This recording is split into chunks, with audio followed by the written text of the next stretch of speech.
రాయలసీమ ఎత్తిపోతల పథకం విషయంలో అనవసరంగా సెల్ఫ్ గోల్ వేసుకుంటుంది తెలుగుదేశం పార్టీ. అది వైఎస్ఆర్ కాంగ్రెస్ పార్టీకి ఒకంత బూస్ట్. మొన్న నిమ్మల రామానాయుడిది నిన్న అడిగా, అసలు రామానాయుడు గారు చంద్రబాబు గారికి చెప్పే చేశారా లేదని. ఇప్పుడు చంద్రబాబు గారు ఆ మాట అంటున్నారంటే పార్టీ నిర్ణయం ఏంటది, సాగునీటి ప్రాజెక్టుకి అనుమతి లేకుండా ప్రారంభించారు అన్నటువంటిది. అంతకంటే దుర్మార్గం మరొకటి లేదు. అనుమతులన్నీ తీసుకుని ప్రారంభించాలంటే ఒక్క ప్రాజెక్టు కూడా పూర్తి కాదు. పోలవరం కనుక అంజయ్ టైంలో ప్రారంభిస్తే ఎన్టీ రామారావు సారి శంకుస్థాపన చేస్తే రాజశేఖర రెడ్డి ముందు పనులు ప్రారంభించేశాడు కాబట్టి అందులో నీళ్లు పోసుకుని వాడుకుంటాం. ఇప్పుడు ఆ ప్రాజెక్టు మనకి అప్రూవ్ అయింది. అట్లాగే పులిచెంతల అంతే. దాదాపుగా ఇవాళ 36 ప్రాజెక్టులు 2 తెలుగు రాష్ట్రాల్లో ఎలాంటి అనుమతులు లేకుండా పనులు ప్రారంభమైపోయినాయి. అందులో 18 తెలంగాణలో నడుస్తున్నాయి. జగన్ హయాంలో దాదాపుగా 12 దాకా ఆంధ్రాలో స్టార్ట్ చేసేస్తే మధ్యలో ఈ ప్రభుత్వం వచ్చి ఆపేసినటువంటి పరిస్థితి ఉంది.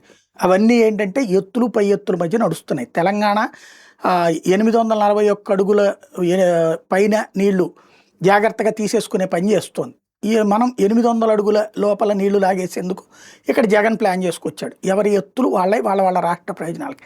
కాకపోతే రాష్ట్ర ప్రయోజనాల కోసం అతను అంత చేస్తే అదంతా దుర్మార్గం అని చెప్పే ప్రయత్నంలో భాగంగా ఎన్జిటి పర్మిషన్ లేదు, లేకపోతే కేంద్ర ప్రభుత్వ పర్మిషన్ లేదు, అట్టెట్ట కడతారు అని చెప్తే రేవంత్ రెడ్డి చెప్పాడు, మేమిద్దరం కుమ్మక్క అయిపోయాము, నేను చంద్రబాబు గారితో మాట్లాడితే ఆయన ఆపేశాడని చెప్పేసి.